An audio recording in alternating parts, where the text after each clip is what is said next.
Most of you guys have been requesting more explanation on major versus minor inducement, and so in this video I'll be explaining it in the simplest way possible. And so without further ado, let me dive in.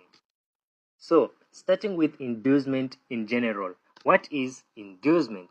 Inducement, abbreviated as IDM, in a bullish scenario is the liquidity resting below the low of the recently formed valid pullback. The keyword here is valid pullback on an impulsive move. So taking this scenario, this one here is an impulsive scenario. We can clearly see, I hope by now you all know this, that once price has taken out the inducement, in this case it doesn't matter, it can be a minor inducement or a major inducement. Once price has taken out the inducement, this high right here becomes a swing point, like a valid swing point, such that once price reverses now and breaks past this high, then this one here is a confirmed valid bullish BOS. That is in a bullish scenario. This means now we will be in a new trading range as well as a new impulsive move.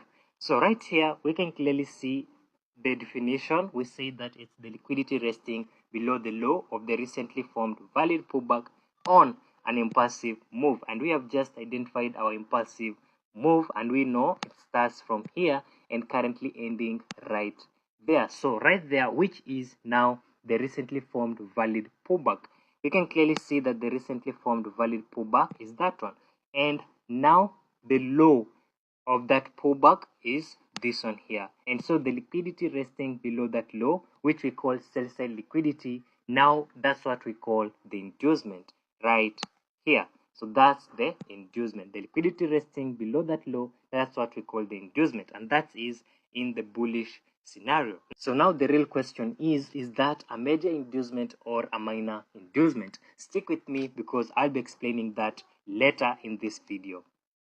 So what about in a bearish scenario?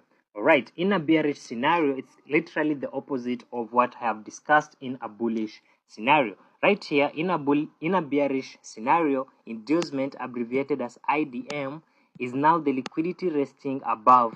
You can clearly see that this is the opposite of the bullish scenario, exactly right there. On the bullish scenario, it was below. On a bearish scenario, it's now above the high of the recently formed valid pullback on an impulsive move. Exactly the same. Once price has taken out the inducement, I said this here. Now this is a bearish scenario. That's the reason as to why you can see this here is a swing point low and that's a swing point high. All right, so right here